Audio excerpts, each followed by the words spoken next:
what is the most important thing is they are talking about various things. Okay, the method used to measure NCI at acquisition will have impact. The method used, which are method, either you are using the fair value. Only two methods are there. Either you are using the fair value or proportionate of net merchandise. Normally NCI figure will be higher.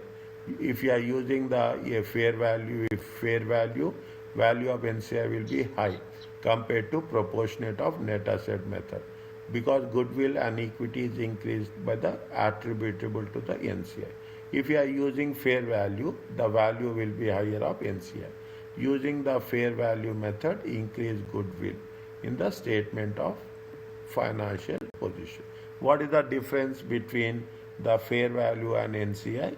If you are using the fair value, is it right? The valuation will be on the higher side.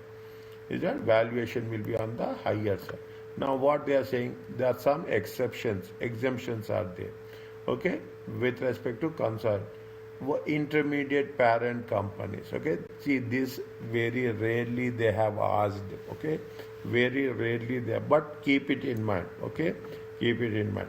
A intermediate parent company is an entity which has a subsidiary, but also itself is a subsidiary of entity.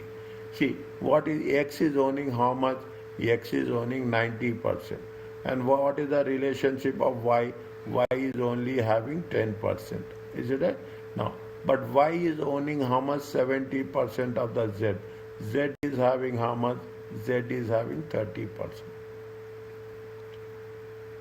For one it is a subsidiary, for another it is a parent. Okay? For another it is a parent.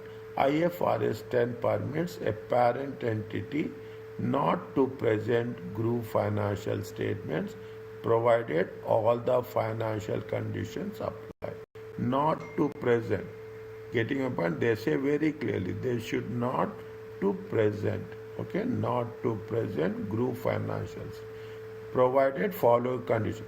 If the wholly owned or partially owned subsidiary owners of the NCI do not object to non-preparation.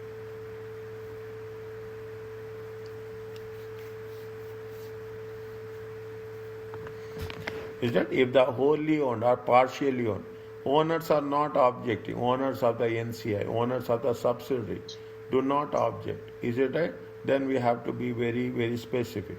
If debt or equity instruments are not currently traded, is that not currently, then you should not present. Okay, now if it is not to present, if it is not traded, it should not to present group financial statement.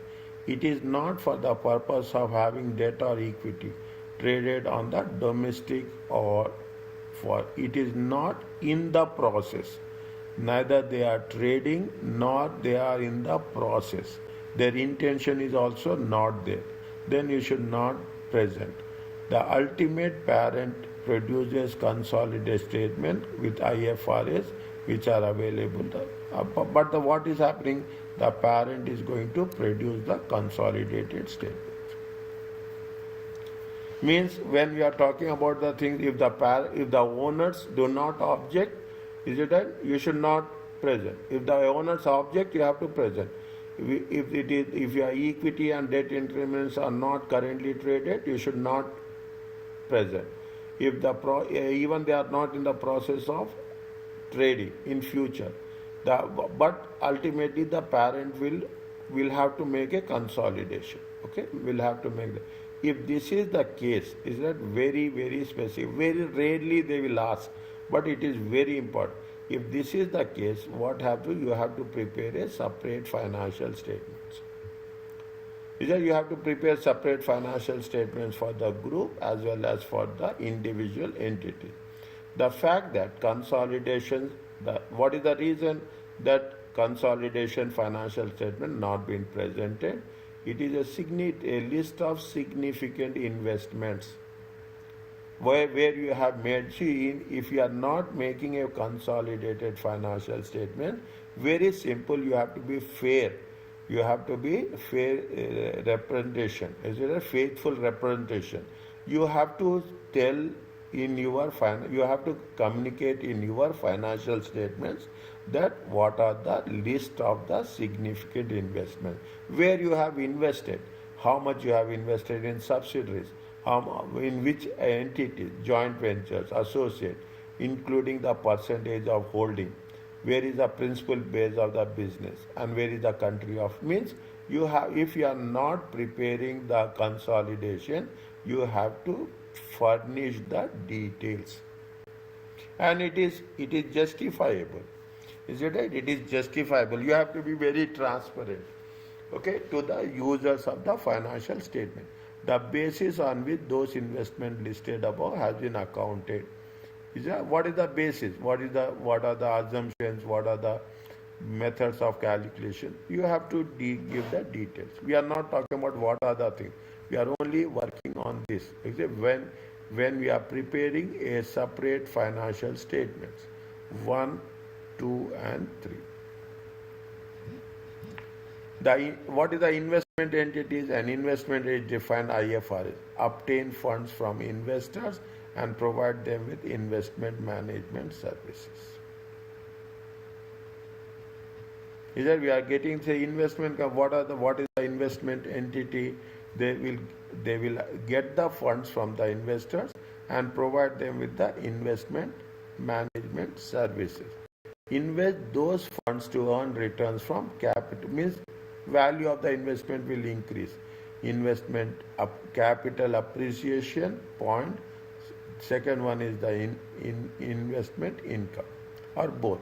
Measure the performance of investment on a fair value basis. Investment entities. The investment entities do not consolidate investment over which they have control. Investment is measured at fair value at each reporting date. Gain and loss. Means investing entities is nothing but investment companies. Okay, investment companies. Their purpose is, what is the purpose of the investment companies?